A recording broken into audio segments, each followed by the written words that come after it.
The first problem of many in Eternals is that its list of heroes is so long, it doesn't give itself enough time to show any of their unique individual situations play out. And in doing so, it makes it impossible for the audience to develop an emotional connection with, any of them. It shows us where these people are and why they're there to give us context for when the main characters go off and recruit them, but it doesn't dedicate enough time to any of them to show us who they are. How do they deal with the problems caused by their unique situations? How do they overcome their specific obstacles? We don't know, so beyond seeing how intriguing their unique situations are on the surface, we don't get the chance to care about any of the characters. This in and of itself is an issue, but it causes a few other problems too. The first of which is that when you have uninvestable characters, every single plot point that you have in your story that relies on us connecting to those characters becomes infinitely weaker. Like how? I'll tell you like how. The romance between Cersei and Icarus, for example, is so very, very fast-tracked. Icarus tells Cersei how he feels at one point, and then she immediately, and I mean immediately, kisses him. Then they immediately hook up, during which she immediately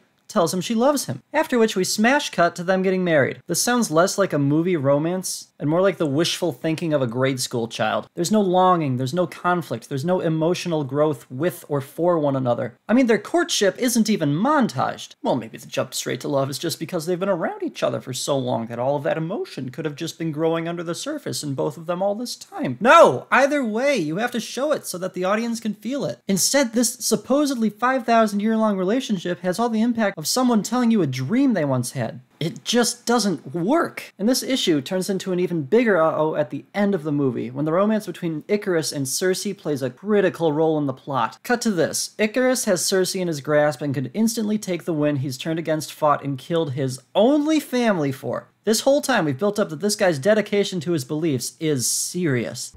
It's the only path I know.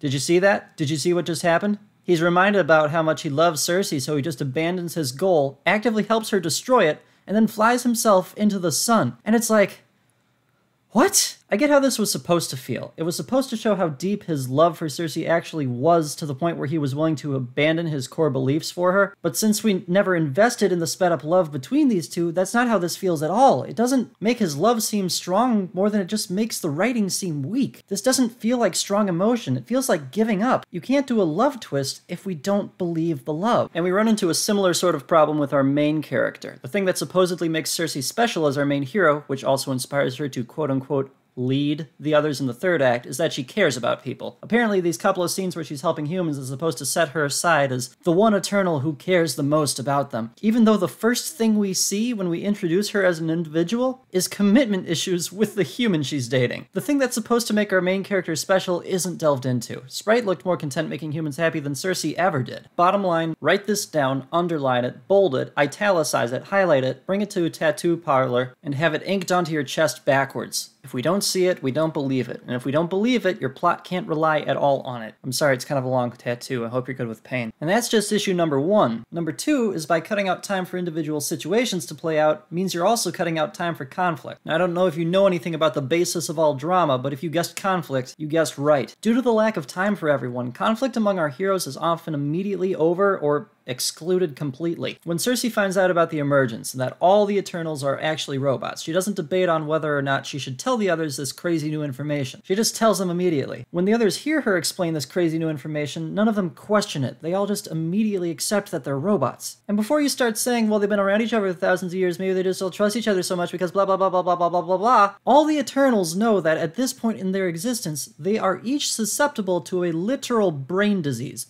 including the one telling them that nothing is real and their mission is a conspiracy. I mean, Icarus doesn't even mention Mod Weary to try and buy time like what was literally set up earlier. And this trend continues. When they tell Druig anytime he has a chance to show animosity, it just devolves into humor. That whole how many views line just devolves the conversation into nothing. Phastos too. Apparently he gave up on humans, yet we smash cut from that to him having a relationship with one. What's the point of including a compelling conflict with humanity if it's just resolved off screen? Which brings me to number 3. By cutting out personal time for these unique characters, you're also cutting out time for unique content. Phastos' guilt over the atomic bomb is really compelling and would have been great to explore. Maybe he gave the science of it to humans because he thought they were ready for a stepping stone towards fusion reactors. Maybe the bomb they used it for shattered his faith in humanity so badly that it took more than just a cut to the next scene to repair it. As a matter of fact, this sort of exploration would be great for pretty much any of the characters, if we just had the time. Don't believe me? I'll list them. Phastos' journey to regain faith in humanity, Icarus' dedication to maintaining faith in Arishem, Sprite's curse to live forever without a romantic partner, Kingo's use of his godlike circumstances to build something solely for himself, Ajax's discovery of something special in the people of Earth, Druig's increasing detachment from his mission,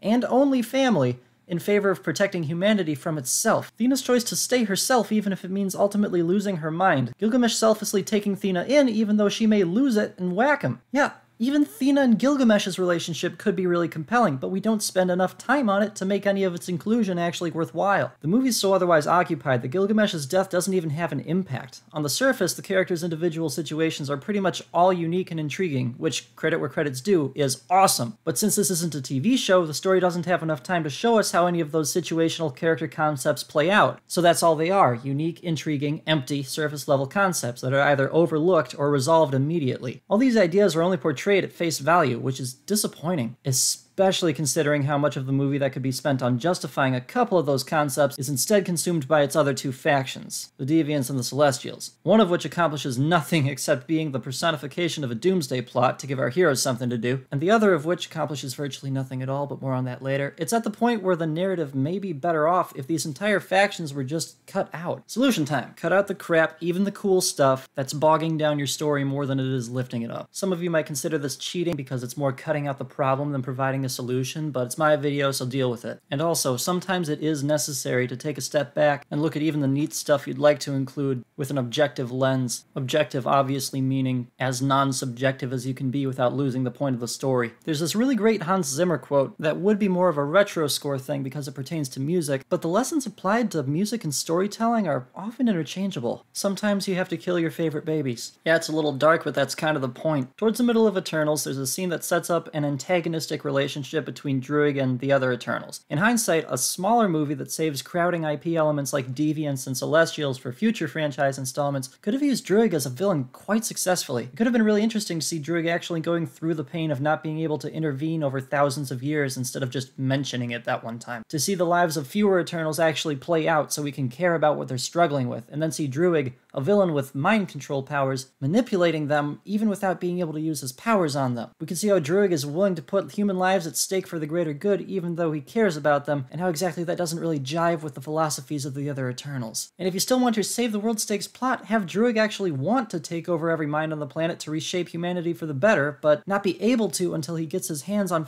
Phastos' technology or something to amplify his powers. Maybe the Eternals ship, which contains Phastos' workshop, got lost somehow, and Druig and the rest of the Eternals are racing to find it before each other, until it turns out that the rest of the Eternals led Druig right to it in the end, or something, as long as you include investable human characters close to the Eternals so that we can care about the world we're trying to save. Because as it stands, Kingo's comic relief, Karun, whose name I had to look up, and the Black Knight character, which Eternals is also taking on setting up, aren't cutting it. Whatever the case, select a few key players and expand on their personal stories, and for bonus points, how they're connected. As it stands, the movie is so excited to show us all these unique characters and unique monsters and unique lore, oh my gosh, that it's so afraid to cut any of it out. I mean, they put the climax of their third movie at the end of their first, but many unique concepts don't equal interesting. You have to pay those concepts off. You wouldn't pay for a ticket to watch 2 hours worth of movie trailers in a theater. A great concept is great, but people won't connect with it if you don't do enough emotional backing to force the audience to emotionally invest. Just ask Tenet. Cut out almost all of the rest of it if it's a necessary sacrifice for us to care about who we're spending 2.5 hours with. Because when you have so many characters and monsters and other IP, you can afford to get rid of some of it without feeling anything. Something is wrong. And don't even get me started on the theme. Except do actually get me started. Go watch that video.